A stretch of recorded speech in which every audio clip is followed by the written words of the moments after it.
Okay, so if you're currently in your 20s and you're wading through this maze of, I don't know, shifting friendships, maybe some confusing job prospects. Oh, and a dating life that feels less like a story and more like a fever dream. Exactly. If that sounds familiar, then this deep dive is definitely for you. Mm.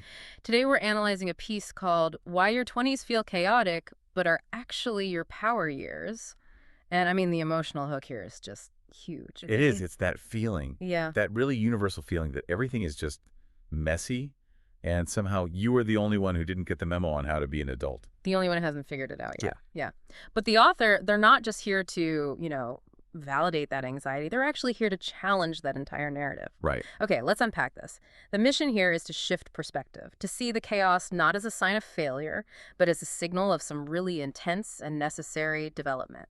That's it, exactly. The whole point of this source is reframing. It sees the mess, it acknowledges it, but instead of calling it confusion, it calls it a prelude to your transformation. A prelude, I like that. Yeah, I mean, the text makes a pretty radical claim.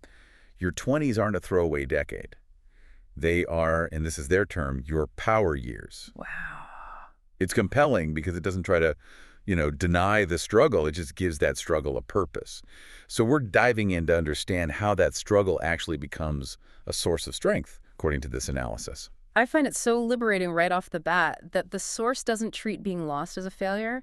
That just flies in the face of all those, glossy timelines society hands us. The ones where you have the career, the spouse, the 401k, all figured out by, 28? Yes.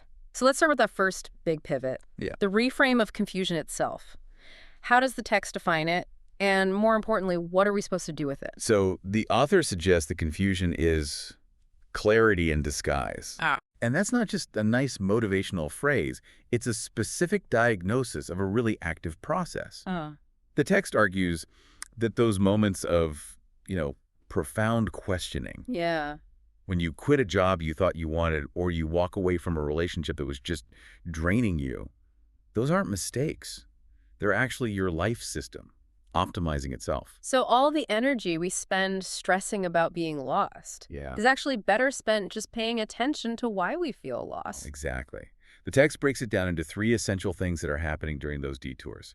First, your life is actively shedding what doesn't belong to you. Like a snake shedding its skin. Precisely. It's uncomfortable, maybe even painful, but it's absolutely vital for growth. And what's being shed is usually some identity or a path that we picked up years ago, and it just doesn't fit who we are becoming. It's so hard to let go of old expectations. It is.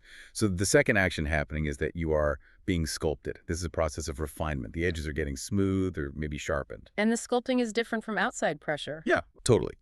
It's driven by your internal feedback. What truly hurts, what brings relief, what you're actually willing to fight for.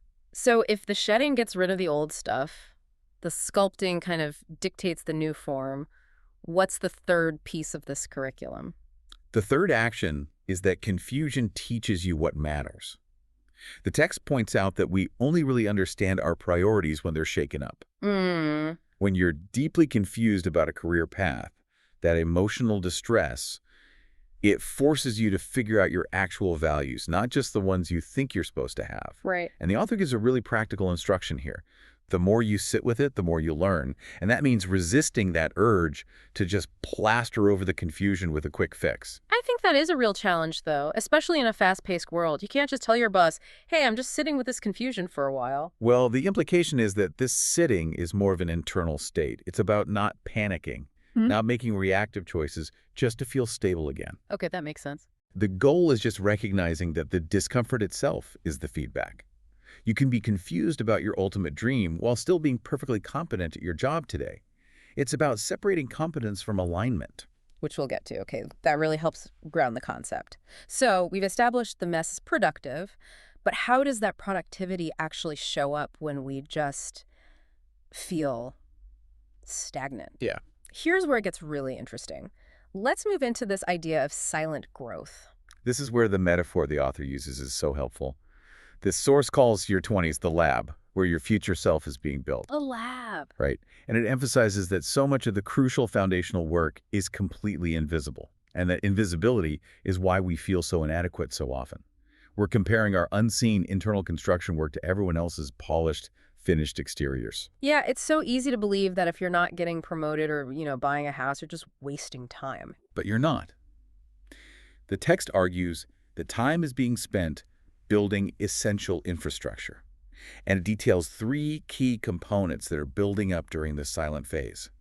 First, you're acquiring skills you don't see yet. And we're not just talking about technical skills like coding or something. Not at all. These are things like resilience, emotional intelligence, negotiation skills you learn from a terrible roommate. I've had a few of those. Right. Or the ability to manage failure. They're formative skills that just haven't been, applied in a public monetizable way yet. But they are absolutely essential. That makes a ton of sense. The failure taught you something that perfect success never could have. What about the relationships piece? So the second component is connections you'll realize were important later. And the source isn't talking about like formal networking events. Yeah. No. It's about the friends you make in a messy apartment share, the coworker who helps you through a panic attack. These are bonds that seem purely personal or incidental now, but they become the bedrock of your support system, maybe even your future business partners. So the value isn't immediate, it's compounding over time. That leads directly to the third component. Habits that seem small now but compound into greatness. We're talking about micro habits. More quiet. The daily 5 minutes of meditation. The commitment to reading just 1 article a day about a new industry. The small discipline of actually organizing your budget. Individually, they're nothing. But over 10 years. Over 10 years, they define your entire trajectory. The text has that powerful analogy here describing this whole process as happening behind the scenes, silently, like roots growing underground. Yeah, and that analogy is so critical because the roots are where the real strength is. You look at a huge tree and you see the height, the leaves, but the only reason that tree survived all the storms was its unseen root structure. The author is reminding us to focus on cultivating that depth, even when everyone else is focused on the height. The text literally says that by the time you notice the changes, you were already leveled up. It's a total reframe of those years that just feel like stagnation. So what does this all mean? We've covered the chaos, which creates clarity, and the quiet growth, which builds the foundation. Let's talk about the payoff. What's the ultimate reward the text promises for going through all this?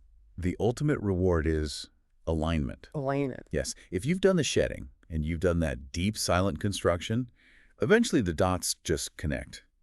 The text suggests that the feeling of chaos starts to fade, not because the world got less chaotic. But because you did. Exactly, because the internal friction is gone. You start to see patterns where before you only saw confusion. That must be an incredible relief when you finally see that all those seemingly random choices were actually creating a blueprint. It is. That's the moment the blueprint is finally visible. The critical understanding that emerges is knowing, to use their words, who and what truly aligns with your energy. And the focus shifts then, from trying to fit yourself into the world's mold. To building a world that actually fits you. And the source material breaks down 4 specific areas where this alignment shows up. Your career starts to align. You find work that uses those unseen skills and reflects your actual values. Your relationships align. You naturally let go of draining connections and move toward people who support the real you. Your boundaries. Your boundaries solidify because you learned what you will and won't tolerate during that sculpting phase. And finally, your dreams. They become clearer, more actionable. So it's the congruence across all those areas. It's not just a good job. It's a good job that supports a good life with people you love, all protected by clear boundaries. That's it. Which perfectly summarizes that line from the text. The 20s are a messy apprenticeship for a life that finally fits you. And I love that it explicitly states the confusion is temporary, but the transformation is permanent. And that's the powerful truth it leaves us with. Even if you change careers 3 more times or your friend group shifts again, the self that you sculpted, the resilience you developed, that's yours forever. That internal capital is what makes the transformation permanent long after the chaos subsides. So if you're listening to this and your 20s feel chaotic right now, just breathe. You're not behind. You are not failing. You are growing. That feeling of floating is really just motion. This whole time, this messy, confusing, magical, power-filled era, it isn't something to just rush through or feel bad about. It's the engine for the life you actually want. Don't waste the chance to learn from the discomfort. So the final provocative thought this source leaves us with is really a direct challenge. The power isn't in resisting this, but in using it. So lean into it, learn, level up, because the source promises that when the world starts to notice, you'll already be ready.